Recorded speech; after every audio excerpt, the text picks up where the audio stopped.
Welcome back guys, हमारे इस YouTube channel success wheel पे आपका अगेन हम स्वागत करते हैं। आज अपन वापस देखो chapter 2 acid base and salts part 3 पढ़ने वाले हैं। ठीक है, देखो इसमें अपन पढ़ने वाले हैं सम इम्पोर्टेंट सॉल्ट्स। देखो पहली पार्ट 1 और पार्ट 2 जिसने नहीं देखा है सबसे पहले जाके वो पार्ट 1 और पार्ट 2 देखें, तभी आज को ये ना आपको ये आज का जो पार्ट है ये समझ में आने वाला, नहीं तो नहीं समझ। देखो कॉमन सॉल्ट, यहाँ क्या लिखा हुआ बेटा? Common salt. कॉमन सॉल्ट क्या होता है? आपको और मेरे को सबको पता है क्या होता है। NaCl। क्या होता है? NaCl। अब आपको बताऊं तो ये जो कॉमन सॉल्ट है जो आपके NCERT की बुक में भी एक एग्जाम्पल के थ्रू दिया हुआ है, एक सॉल्यूशन दिया गया है। जब अपन क्या करते हैं कॉमन सॉल्ट को वाटर में कॉमन सॉल्ट को क्या करते हैं वाटर में मिक्स करते हैं। कॉमन सॉल्ट को वाटर में मिक्स करते हैं तो उसको बोलते हैं बाइस सॉल्यूशन। क्या बोलते हैं? बाइस। ठीक है, BAIS। ठीक है, बाइस सॉल्यूशन बोलते हैं। तो देखो जब अपन कॉमन सॉल्ट को जैसे अब कभी भी ऐसा लिखा हुआ आ जाए ना, आप एक बात ध्यान रखना कि देखो कभी भी ऐसा लिखा हुआ आ जाए सॉल्ट और वाटर का जो सॉल्यूशन है उसको क्या बोल सकते हैं? उसको बोलते हैं बाइस, BAIS, बाइस सॉल्यूशन। तो ये जो बाइस सॉल्यूशन होता है इसके अंदर देखो दो मेटल की क्या रखी जाती है? रॉड्स रखी जाती है। क्या रखी जाती है? दो मेटल की रॉड्स। जो भी मैं अभी आपको डायग्राम बना के पहले समझाऊंगा, वो मेटल की रॉड्स में जब क्या होता है करंट पास होता है, मतलब कहने का मतलब बैटरी उससे कनेक्टेड होती है। क्या रहती है? Battery connect. तो बैटरी कनेक्ट रहने की वजह से क्या होगा, जब अपन कॉमन सॉल्ट और वाटर में करंट पास कराएंगे तो क्या होगी? रिएक्शन होगी। क्या होगी? रिएक्शन होगी। तो आपको देखो याद आ रहा होगा कि मैंने आपको चैप्टर नंबर 1 में रिएक्शंस कराई थी, डीकंपोजिशन रिएक्शन। क्या कराई थी? Decomposition reaction. तो डीकंपोजिशन रिएक्शन में आपको पता है 3 टाइप की होती है। ठीक है, जिसमें एक तो सनलाइट होता है, एक अपने हीट कह दो या एनर्जी कह दो, और एक अपने होती है इलेक्ट्रिसिटी। क्या होती है? इलेक्ट्रोलाइटिक। और ये जो सारी तीनों होती है। तो इसमें अपन देखो डीकंपोजिशन की एक एग्जाम्पल को क्या करने वाले हैं? रिकॉल करने वाले हैं या रिमेंबर करने वाले हैं। जब कॉमन सॉल्ट और वाटर जब इनके अंदर से क्या होगा? करंट पास होता है। जब इनके अंदर क्या होता है? इलेक्ट्रिसिटी पास होती है। ये क्या होता है? डीकंपोज होते हैं। ये क्या होते हैं? डीकंपोज होते हैं। और डीकंपोज होने के बाद अपन को क्या देते हैं? रिएक्शन करके अपने को देते हैं प्रोडक्ट। अपन को क्या देते हैं? प्रोडक्ट। अब प्रोडक्ट क्या देंगे सबसे पहले अपन वो पढ़ने वाले हैं। देखो मैं आपको इसमें लिख लेता हूँ थोड़ा बहुत, आपको पता चलेगा कि ये कॉमन सॉल्ट क्या होता है, कैसे इनकी रिएक्शन होती है, क्या क्या होता है।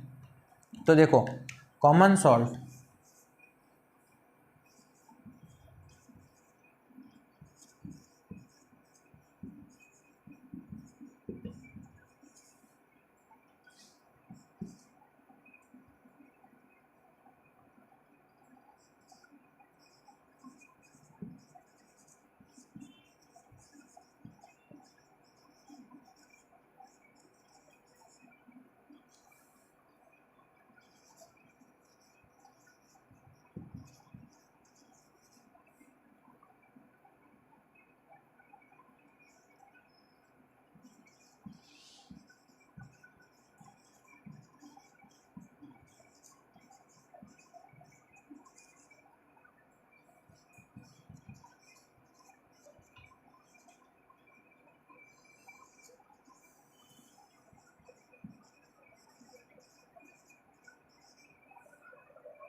देखो क्या बताया था मैंने आपको, when electricity passes through the solution of the common salt and water. अब solution of common salt and water क्या होता है? बाइस सॉल्यूशन। क्या होता है?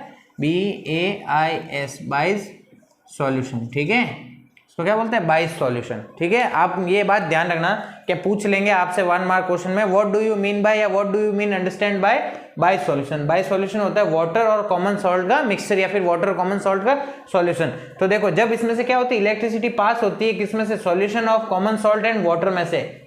22 सॉल्यूशन में से इट गेट्स डिकम्पोज, क्या होता है decompose, and gives us product. Decompose होने के बाद अपन को क्या प्रोडक्ट मिलता है, अपन को प्रोडक्ट मिलता है क्लोरो एल्काइल प्रोडक्ट। अपन को क्या प्रोडक्ट मिलता है, क्लोरो एल्काइल प्रोडक्ट। समझ में बात आ गई आपको, क्या कैसे मिलेगा। अपन अब इसके रिएक्शन की बात कर लेते हैं, अपन बात करते हैं अब उसकी रिएक्शन की।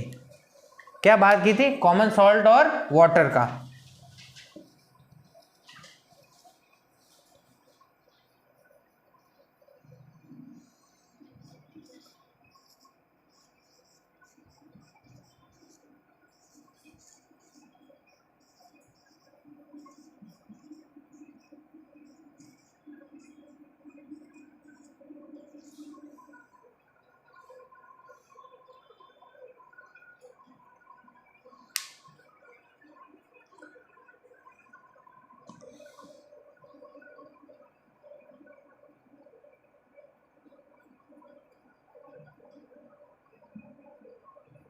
ठीक है, समझ में बात आ गई। अपन को देखो क्या मिलता है, NaCl क्या था, कॉमन सॉल्ट, और इसका क्या वाटर के साथ, इसकी वाटर के साथ रिएक्शन करो तो अपन को क्या मिला, देखो सोडियम हाइड्रोक्साइड। क्या मिला, sodium hydroxide, chlorine plus hydrogen gas. अपन को क्या मिला, क्लोरीन प्लस हाइड्रोजन। देखो आपने डिकम्पोजिशन रिएक्शन में पढ़ा होगा, जब वाटर क्या होता है बेटा, वाटर को जब अपन क्या कर रहे थे, अपन ने डिकम्पोजिशन रिएक्शन में पढ़ा था कि वाटर के अंदर जब अपन इलेक्ट्रिसिटी पास करवाते हैं तो H गैस अलग निकलती है और O गैस अलग, मतलब हाइड्रोजन गैस अलग निकलने लगती है और ऑक्सीजन गैस अलग निकलती है। तो देखो इसमें ऑक्सीजन तो इसके साथ इन्वॉल्व हो गया, ठीक है, और ये क्या हो गया बेटा, हाइड्रोजन जो बचा था वो अलग अपने गैस बना के निकल गया। तो देखो ये अपना क्या बना, बेस, ये अपना क्या बना, बेस।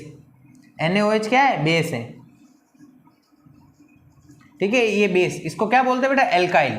इस बेस को क्या बोला, एल्काइल, ठीक है। अब ये एल्काइल क्या होता है, देखो मैंने आपको फर्स्ट वीडियो में बताया था एल्कलीज और मैंने आपको फर्स्ट वीडियो में बताया था एल्कलीज, और अब मैंने ये वर्ड लाया एल्काइल, ठीक है, एल्काइल। तो देखो एल्काइल और एल्कलीज ये होता है, एल्कलीज तो ये होता है जो बेसिस क्या होते हैं, वाटर में सॉल्युबल होते हैं, और देखो एल्काइल ये होता है जब एसिड और बेस की रिएक्शन हो या फिर कोई भी सॉल्ट बन रहा हो, अगर वो सॉल्ट बेसिक नेचर का, स्ट्रॉन्ग बेसिक नेचर का बनता है तो उसको बोलते हैं अपन एल्काइल, ठीक है, क्या बोलते हैं, एल्काइल, ठीक है। ये क्या है अपने सॉल्ट है ना NaOH, ये क्या है, स्ट्रॉन्ग बेस नेचर, मतलब इसका जो नेचर है बेसिक है और कौन सा है, स्ट्रॉन्ग बेस नेचर है। समझ में बात आ गई आपको। तो देखो when electricity passes through the solution of common salt water, ठीक है, बाइस gets decompose and it gives product called chloro alkyl product. समझ में बात, क्या मिलता है अपन को, NaOH, क्लोरीन और हाइड्रोजन।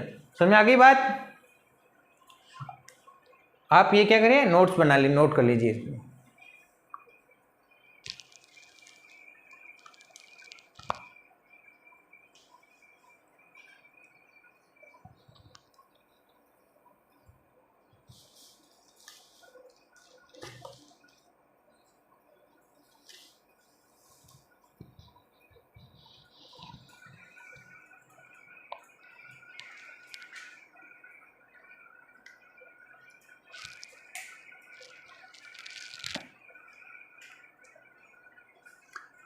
ठीक है, कर लिया सबने। अब मैं आपको जो आपके NCERT की बुक के जो एग्जाम्पलर है ना, जो आपको एक पिक्चर बना के समझाया गया है कैसे क्या फॉर्म होता है, मैं अब उसको समझाने वाला हूँ। मैं उसको क्या करना, उसको आपको समझाने वाला। अगर ये सबने लिख लिया है तो मैं क्या कर रहा हूँ, इसको रफ कर रहा हूँ अभी।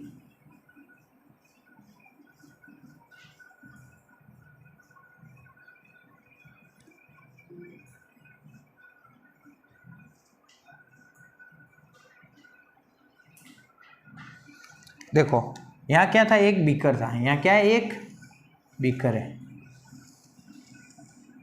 जिसके अंदर कौन सा सॉल्यूशन है, 22 सॉल्यूशन। कौन सा, 22 सॉल्यूशन। कहने का मतलब है कॉमन सॉल्ट और वाटर का क्या है, सॉल्यूशन है।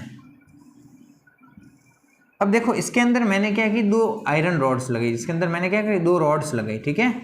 अब देखो इन रॉड्स को आगे मैंने क्या किया, बैटरी से या फिर सोर्स ऑफ इलेक्ट्रिसिटी से क्या किया, कनेक्ट किया, बैटरी से या कह दो, ठीक है। अब देखो क्या होगा, जैसे जैसे इनको इलेक्ट्रिसिटी मिलती जाएगी, जैसे जैसे क्या मिलती जाएगी इनको, इलेक्ट्रिसिटी, तो देखो ये क्लोरीन है, ये भी क्या हो जाएगी, गैस के फॉर्म में इसमें से निकलना चालू हो जाएगी, और हाइड्रोजन है जो भी क्या हो जाएगा, गैस के फॉर्म में निकलना चालू हो जाएगा। फिर जो अपने पीछे जो सब्सटेंस बचेगा, पीछे क्या बचेगा, जो सब्सटेंस बचेगा होगा अपना ये बेस, अपना क्या बचेगा, strong base NaOH, sodium hydroxide. और अब आपको मैं बता दूं, अगर आप ये एक्टिविटी अपने घर में परफॉर्म करोगे तो मैं बता दूं जो सोडियम हाइड्रोक्साइड बचेगा, कई बार इसका कलर और इसके बारे में पूछ लिया जाता है। तो देखो ये अगर सॉलिड की अगर इसके बात करें सॉलिड से में देखिए एकदम व्हाइट क्रिस्टलाइन सॉलिड होगा। क्या होगा? White crystalline. समझ लो कि जैसे अपने व्हाइट मार्बल वगैरह नहीं होता है, वैसे नमक कैसा होता है? एकदम नमक व्हाइट क्रिस्टलाइन सॉलिड होगा। और इसकी स्मेल जिसकी बात करते हैं अपन साइंस में अभी बोलने लगेंगे उसको ऑर्डर। अगर इसका ऑर्डर की बात करें तो ये क्या होता है? ऑर्डरलेस। इसका कोई ऑर्डर नहीं होता। आप इसको स्मेल करोगे आपको किसी तरह की कोई स्मेल नहीं आने वाली, इसको बोलते हैं ऑर्डर। देखो अब यहाँ पे ये जो दो आयरन रॉड लगी, देखो एक को मैं नाम दे रहा हूं कैथोड और एक को मैं नाम दे रहा हूं एनोड। ठीक है, अब ये कैथोड क्या है और ये एनोड क्या है? क्या कभी किसी ने पहले पढ़ा है कैथोड और एनोड? हाँ, तो देखो कैथोड क्या काम करता है कि सॉल्यूशंस के अंदर जो भी पॉजिटिव चार्ज होता है, जो भी क्या होता है पॉजिटिव चार्ज, उसको अपनी तरफ क्या करता है? अट्रैक्ट करता है। उसको अपनी तरफ क्या करता है? अट्रैक्ट। तो इसके अंदर जैसे मान लो बहुत सारे पॉजिटिव चार्ज होंगे, ठीक है, और इसके अंदर देखो जब पॉजिटिव है तो नेगेटिव भी तो आएंगे। इसके अंदर क्या होंगे? बहुत सारे नेगेटिव चार्ज भी होंगे। ठीक है, तो देखो कैथोड का काम क्या होगा? ये जितने भी पॉजिटिव चार्ज है, जितने भी इसके अंदर प्रेजेंट पॉजिटिव चार्ज है ना, जितने भी इसके अंदर प्रेजेंट पॉजिटिव चार्ज है, पॉजिटिव चार्ज, ये को क्या करेगा? अट्रैक्ट करेगा। अट्रैक्ट पॉजिटिव, ठीक है, पॉजिटिव चार्ज को कैथोड क्या करेगा? अट्रैक्ट करेगा। और यहाँ रही बात एनोड की, तो एनोड क्या करेगा भाई? पॉजिटिव वो ले गया तो ये क्या ले जाएगा? नेगेटिव। ये क्या ले जाएगा? Negative charge, negative attracts.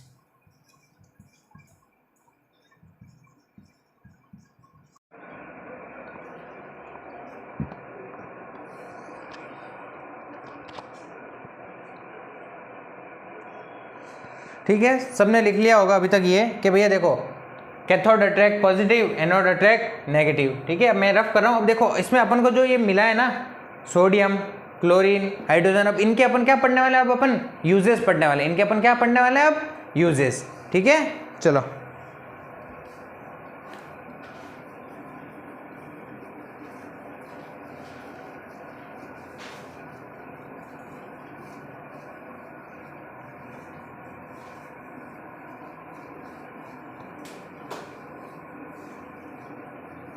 इनके अपन पढ़ने वाले हैं यूजेस।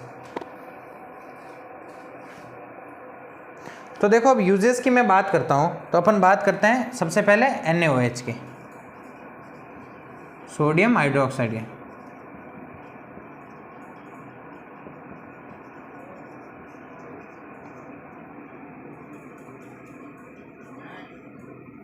देखो अपन किसके बात करें? Sodium hydroxide. इसका नेचर क्या है? बेस। देखो इसके यूजेस की बात करता हूं तो देखो सबसे पहले इसका यूज होता है कहां पे? अपन जो डेली लाइफ में यूज करते हैं नहाने के लिए, क्या यूज करते हैं डेली लाइफ में नहाने के लिए? सोप। क्या यूज करते हैं? सोप। तो इसका यूज होता है making of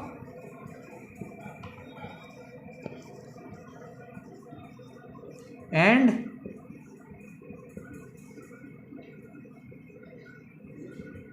making of soaps and detergent. सबसे पहली बात आ गई, इसका यूज होता है सोप और डिटर्जेंट बनाने में। अब दूसरा इसका यूज होता है मेकिंग ऑफ पेपर। आपसे देखो, आपसे क्या होंगे, कई बार इसका पूछ लिया जाएगा कि भैया making of soaps and detergent के अंदर अपना कौन सा प्रोडक्ट, मतलब कौन सा अपना जो यूज होता है, क्या होता है? NaOH, सोडियम हाइड्रोक्साइड, कौन सा बेस यूज होता है? आपसे 1 मार्क क्वेश्चन में पूछ सकते हैं। और इसका यूज होता है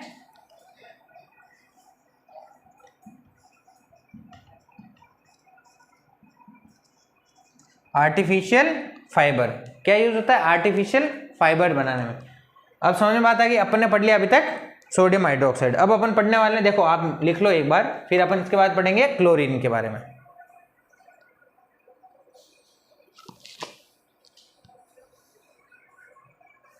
ठीक है, सबने लिख लिया होगा। अपन पढ़ रहे हैं क्लोरीन के बारे में।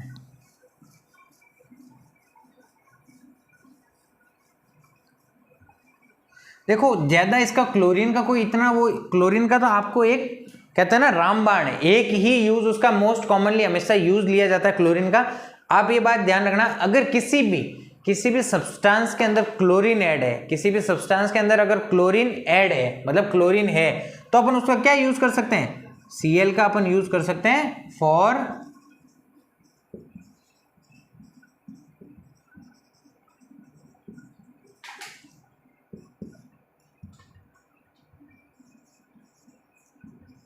For treatment of water. Treatment of water का मतलब होता है क्लोरीन से अपन क्या करते हैं, वाटर को ट्रीट करते हैं, मतलब वाटर को प्योरीफाई करते हैं। आपको समझ में आया होगा, जैसे आपको दिखा होगा वाटर को प्योरीफाई का मतलब वाटर के अंदर जो भी डस्ट पार्टिकल्स वगैरह जो होते हैं ना, वो क्या करता है, क्लोरीन इनको खत्म कर देता है। जैसे मान लो कोई पानी गंदा, क्या एकदम मिट्टी का काला काला पानी, अगर उसके अंदर मैं क्लोरीन डाल के उसको ट्रीट करूं, उसको 2-4 घंटे धूप में रखूंगा, तो क्या होगा, जो मिट्टी के जो पार्टिकल्स होंगे एकदम नीचे जम जाएंगे, और जो ऊपर का जो पानी होगा ना, पूरा मान लो कि 95% तक का जो लेवल का वाटर होगा ना, वो पूरा एकदम क्रिस्टल क्लियर हो जाएगा, और बाकी के जो डस्ट पार्टिकल होंगे वो नीचे बन जाए। ऐसे मान लो जैसे वो कोई सारे बैक्टीरिया होते हैं वाटर के अंदर, कई सारे होते हैं, तो उनको क्या करते हैं, क्लोरीन क्या करता है, उनको किल कर देता है। जैसे अपन सब जाते हैं, अभी गर्मियाँ चल रही है तो स्विमिंग पूल में जाएंगे नहीं जाएंगे, तो भैया अपन सबका देखो भाई, बैक्टीरिया सब छोड़ते हैं स्विमिंग पूल में, है छोड़ते नहीं छोड़ते, तुम सब होशियार हो, किस किस ने आज तक छोड़ा है, किस किस ने नहीं छोड़ा, सबको पता है। तो भैया आपको देखा होगा उसमें अंदर एक बोरे के अंदर नमक जैसा कुछ होता है, ऐसा व्हाइट व्हाइट होता है, उसको क्या करते हैं, वाटर के अंदर घुमाते हैं, उससे वाटर एकदम क्या होता है, ब्लूइश हो जाता है, एकदम ब्लूइश हो जाता है। क्यों, वो क्या होता है, उसके अंदर क्लोरीन होता है, उसके अंदर क्या होता है, क्लोरीन। तो क्लोरीन क्या करता है, उस वाटर को एकदम क्लियर कर देता है। अब अपन बात करने वाले एक लास्ट जो अपना बचा था वो था हाइड्रोजन। ये हाइड्रोजन क्या है, देखो मैंने आपको फर्स्ट और लास्ट क्लास में भी अभी बता रहा हूं कि जो हाइड्रोजन का एकमात्र सबसे ज्यादा यूज, जैसा क्लोरीन का फॉर वाटर ट्रीटमेंट होता है, वैसे ही हाइड्रोजन का यूज अपन कर सकते हैं फ्यूल। क्या कर सकते हैं अपन, फ्यूल। अपन क्या यूज कर सकते हैं उसका, एज अ फ्यूल अपन क्या कर सकते हैं, हाइड्रोजन को यूज कर सकते हैं। समझ में बात आ गई सबको। तो देखो इसमें अपन ने क्या पढ़ लिया भैया, कैसे अपन का ये जो बेस है ये बनता है सोडियम हाइड्रोक्साइड। सोडियम हाइड्रोक्साइड की कैसे प्रिपरेशन होती है, तो कॉमन सॉल्ट के अंदर जब अपन क्या करते हैं, बाई सॉल्यूशन, मतलब नमक और पानी को जब अपन मिक्स करते हैं तो उसको बोलते हैं बाई सॉल्यूशन। और बाई सॉल्यूशन का जो अपन इलेक्ट्रोलाइसिस करते हैं, कैथोड एनोड, जो भी इसका पूरा आपको होता है, एनसीईआरटी की बुक में एग्जाम्पलर में दिया है, आप वो एग्जाम्पल देख के भी समझ लेना, वो मैंने बोर्ड पे भी आपको समझाया है, ठीक है। तो देखो, और उसके बाद अपन ने इनके यूजेस पढ़ लिए। देखो क्लोरीन का तो एक ही बेसिकली यूज है, ट्रीटमेंट ऑफ वाटर। अब वो वाटर चाहे कहीं पे भी हो, टैंक में हो, स्विमिंग पूल में हो, कहीं पे भी। और हाइड्रोजन का यूज अपन क्या कर सकते हैं, फ्यूल के लिए। सबसे ज्यादा क्या यूज कर सकते हैं हाइड्रोजन का, फ्यूल के लिए, ठीक है, नोट कर लीजिए सब।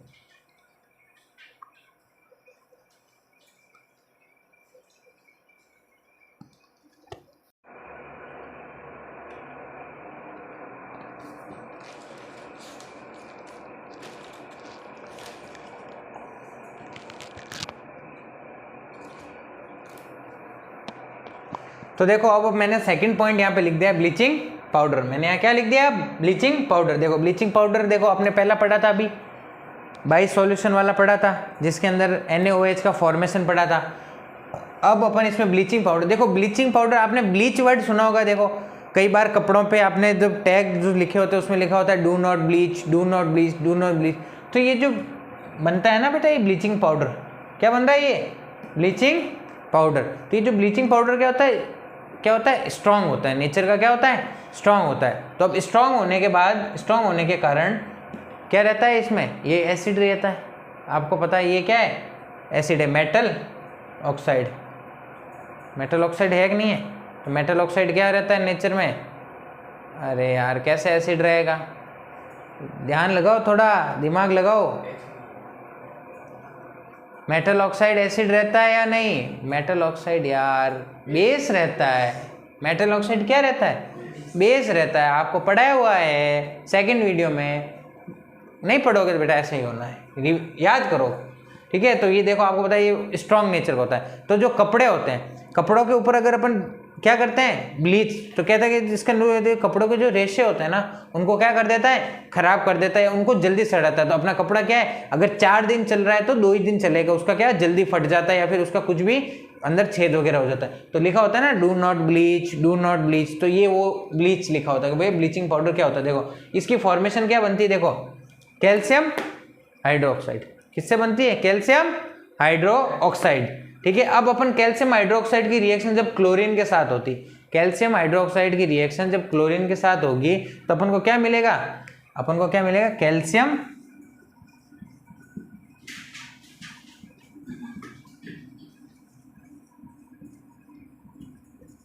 ठीक है। अपन को क्या मिलेगा, कैल्शियम ऑक्सी क्लोरीन। अपन को क्या मिलेगा, कैल्शियम ऑक्सी क्लोरीन। या फिर अपन को जैसे अगर इसको बैलेंस करेंगे, इसको क्या करेंगे, बैलेंस करेंगे। या जैसे देखो यहाँ पे क्या है 2 लिखना है, अगर मैं 2 लिख दूँ ये हो गया कैल्शियम ऑक्सी क्लोरीन की जगह हो जाएगा क्लोराइड। क्या हो जाएगा, कैल्शियम ऑक्सी क्लोराइड। अपन को क्या मिलेगा, देखो कैल्शियम हाइड्रोक्साइड की रिएक्शन जब क्लोरीन के साथ होगी तो अपन को क्या मिलेगा, कैल्शियम ऑक्सी क्लोरीन और H2O अलग मिलेगा। अपन को क्या मिलेगा, H2O अलग मिलेगा। बात समझ में आ गई आपको, क्या मिलेगा अपन को, कैल्शियम ऑक्सी क्लोरीन।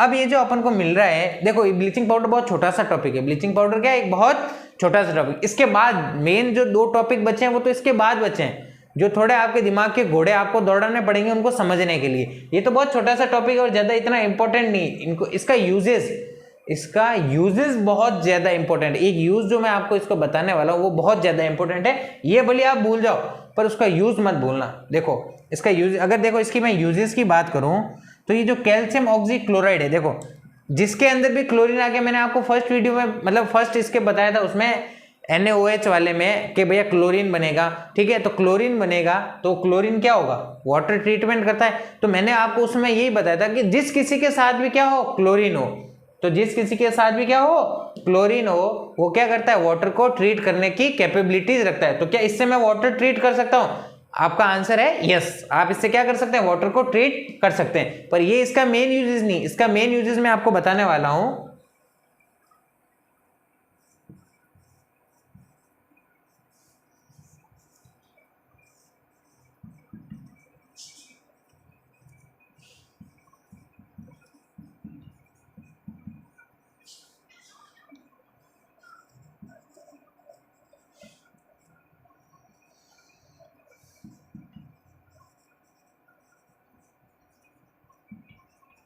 देखो मैंने क्या लिखा है, CaOCl जो होता है ये क्या होता है, using as oxidising agent in industries. क्या यूज होता है, ये ऑक्सीडाइजिंग एजेंट होता है इंडस्ट्रीज में, बहुत हैवी पर्पस ये यूज होता है, ठीक है। आपको यही क्वेश्चन पूछ लेंगे कि भैया इंडस्ट्रीज के अंदर जो ऑक्सीडाइजिंग एजेंट यूज होता है वो कौन सा होता है, वो कौन सा होता है, CaOCl कैल्शियम ऑक्सी क्लोराइड। क्या होता है, कैल्शियम ऑक्सी क्लोराइड। बात समझ में आई। ये इसका जो यूज है ना, ये बहुत सबसे ज्यादा इंपॉर्टेंट यही है। आपको 1 मार्क क्वेश्चन में या फिर आपको घुमा के भी पूछ सकता है कि जैसे आपको देखो असर्शन रीजनिंग के क्वेश्चन में कि भैया मैं एक फैक्ट्री में गया तो फैक्ट्री के अंदर कोई रिएक्शन हो रही थी तो उसके अंदर ऑक्सीडाइजिंग हुआ, उसके अंदर ऑक्सीडाइजिंग हुआ।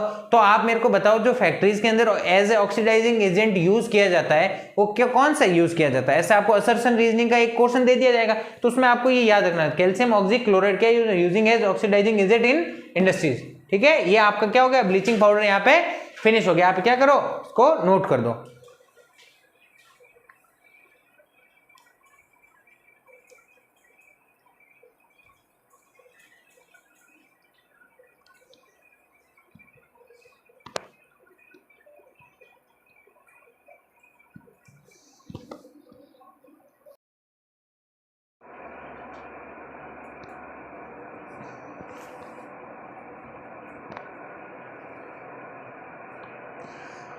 तो देखो इससे पहले अपन ने पढ़ लिया था ब्लीचिंग पाउडर, जिसमें अपन को क्या, ब्लीचिंग पाउडर में क्या बना था, कैल्शियम ऑक्सी क्लोराइड। अब अपन पढ़ने वाले हैं बेकिंग सोडा। अब अपन क्या पढ़ने वाले हैं, बेकिंग सोडा। बेकिंग सोडा मतलब जो अपन खाने वगैरह में सर्दियाँ, मतलब जब सर्दियों में गर्मियों में जब भी अपन कोई भी ऐसा आइटम्स बनाते हैं जिनको अपन बेकिंग सोडा का अंदर डालते हैं, जैसे मान लो कोई पकोड़े बना दिए तो पकोड़े में डालते हैं, कई लोग इडली वगैरह बनाते हैं उनमें डालते हैं, कई सारी चीज़ों में वैसे बेकिंग सोडा डलता है। तो बेकिंग सोडा क्या करता है, उसके क्या इनहेंस करने का, उसके साइज को फुलाने का काम करता है, नहीं करता है। तो अब अपन ये पढ़ने वाले हैं बेकिंग सोडा बनेगा कैसे। तो देखो ये जो बेकिंग सोडा है इसको बहुत बहुत ध्यान से आपको पढ़ना है, क्योंकि इसके बाद जो आने वाला है वॉशिंग सोडा। इसके बाद क्या आने वाला है, वॉशिंग सोडा। मे भी शायद आज का ये वीडियो बहुत लंबा हो जाए, तो क्या पता मैं अगले पार्ट में वॉशिंग सोडा पढ़ाने वाला हूँ, पर आपको समझा दूंगा कि वॉशिंग सोडा बनता कैसे, आपको समझा दूंगा कि वॉशिंग सोडा बनता कैसे, उसके यूजेस वगैरह अपन मे भी नेक्स्ट वीडियो में पढ़े, क्योंकि मुझे लग रहा है ये बहुत बड़ी वीडियो हो जाएगी और आपके लिए बेकिंग सोडा और वॉशिंग सोडा के बीच में डिफ्रेंशिएट करने के लिए आपको थोड़ा मैं टाइम देना चाहूंगा, ताकि आज आप अच्छे से बेकिंग सोडा पढ़ लें और कल आप क्या पढ़ेंगे, वॉशिंग सोडा। तो देखो अपने ये सॉल्ट, सीधी सी बात है, मैंने इस वीडियो की स्टार्टिंग में बताया था, सॉल्ट और जब वाटर का सॉल्यूशन बनता है तो सॉल्यूशन को क्या वो नाम देते हैं, क्या नाम देते हैं, बायस सॉल्यूशन। क्या नाम देते हैं, बायस सॉल्यूशन। अब बायस सॉल्यूशन के अंदर मैंने क्या डाला, अमोनिया और कार्बन डाइऑक्साइड। क्या मैंने ऐड किया, अमोनिया और कार्बन डाइऑक्साइड। तो अब आप देख रहे होगे जब ये मैंने सारे जो रिएक्टेंट थे इनका जब प्रोडक्ट बना, देखो मेरे को क्या मिला, मेरे को मिला सोडियम बाइकार्बोनेट।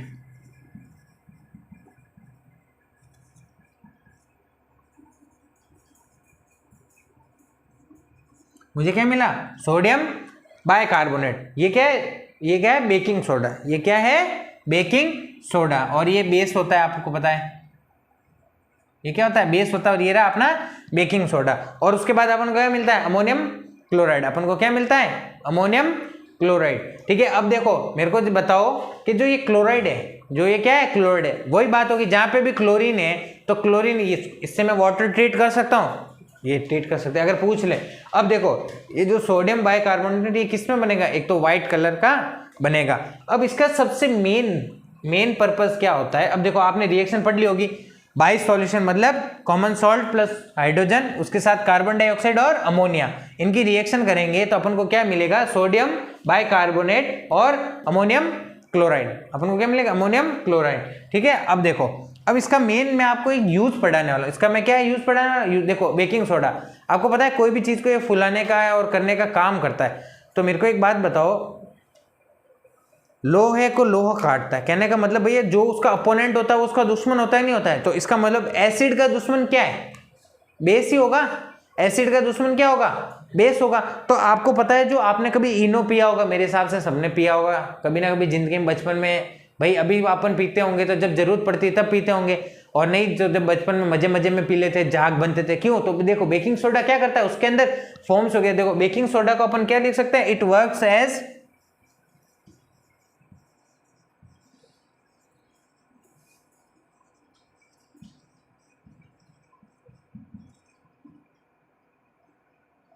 ठीक है, it works as antacid. It works as antacid. Antacid का मतलब ये जो अपने स्टमक में जो एसिड बनता है ना, अपने स्टमक में जो बोलते हैं ना गैस बन गई, एसिडिटी हो गई, तो ये इसको क्या करता है, खत्म करता है। एंटासिड, एसिड और एंटा मतलब एसिड को खत्म करने वाला, एंटासिड। तो देखो बेकिंग सोडा का मेन पर्पस क्या होता है, ये क्या काम आता है, इट वर्क्स एज एंटासिड। मतलब क्या करना है, टू फिनिश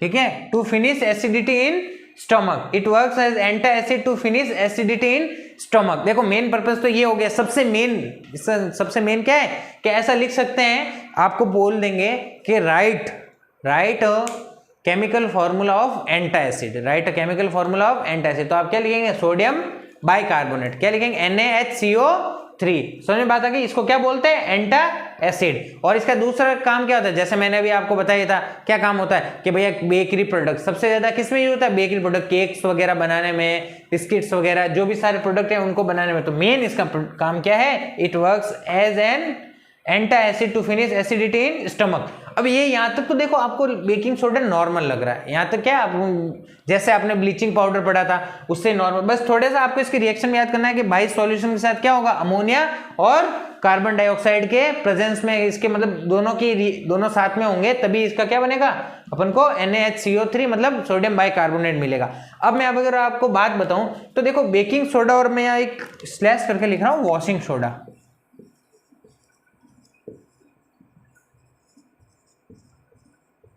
मैं यहाँ क्या लिख रहा हूँ, स्लैश करके लिख रहा हूँ वॉशिंग सोडा। तो आप मत समझना कि ये भी वॉशिंग सोडा है, पर जो इसकी जो फॉर्मेशन होगी, इसकी जो क्या होगी फॉर्मेशन होगी, वो क्या होगी, बेकिंग सोडा से ही वॉशिंग सोडा की फॉर्मेशन होगी। ये बात मैं आपको समझ, देखो बेकिंग सोडा और वॉशिंग सोडा का फॉर्मूला क्या होता है,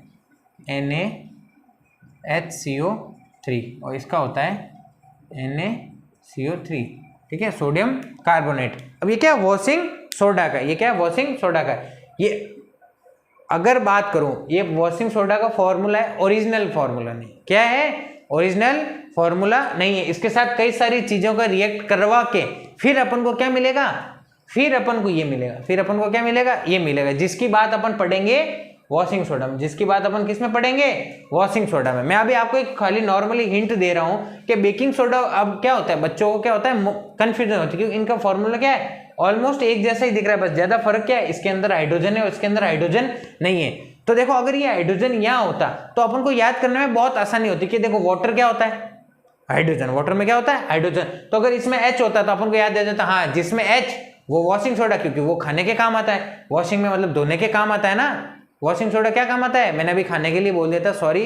वॉशिंग सोडा क्या काम आता है, कोई भी चीज को धोने के, तो धोएंगे किस में, जब पानी अवेलेबल होगा। इसका मतलब इसमें H है तो अपन उसको ऐसे याद कर सकते थे, पर नहीं, अपने साथ क्या हो गई, एक चोट हो गई। चोट में क्या हो गया, भैया हाइड्रोजन ने बोला नहीं मैं तो बेकिंग सोडा के साथ रहूंगा। तो थोड़ा सा यहाँ ध्यान रखना, कई बार बच्चे कंफ्यूज हो जाते हैं कि H लिखा हुआ होता है तो उसको वॉशिंग सोडा के अंदर डाल देते हैं, नहीं, ये क्या है, बेकिंग सोडा है। अब ये वॉशिंग सोडा जब अपन अगली क्लास में पढ़ेंगे ना, तब उसमें मैं आपको ये समझाने वाला हूँ वॉशिंग सोडा कैसे बनेगा, क्या बनेगा। देखो कुछ नहीं, वॉशिंग सोडा कैसे बनेगा, जब इसको अपन क्या देंगे, हीट वगैरह प्रोवाइड करेंगे तब बनेगा। अब वो कैसे बनेगा, क्या बनेगा, वो अपन अगली वीडियो में पढ़ने वाले। आप बस आज यहाँ तक ये पढ़ लेना कि देखो 22 सॉल्यूशन के साथ कार्बन डाइऑक्साइड और अमोनिया की रिएक्शन होती है तो सोडियम बाइकार्बोनेट बनेगा और अमोनियम क्लोराइड बनेगा। इसका मेन यूज होता है एंटा एसिड में। इसका मेन यूज क्या होता है, एंटा एसिड, मतलब अपने जो स्टमक में एसिडिटी होती है उसको खत्म करने के लिए इसका क्या होता है, मेन यूज होता है। कल अपन ये पढ़ने वाले वॉशिंग सोडा क्या होता है और कैसे ये बनेगा। बात समझ में आ गई आपको, ठीक है, आगे नोट कर लीजिए।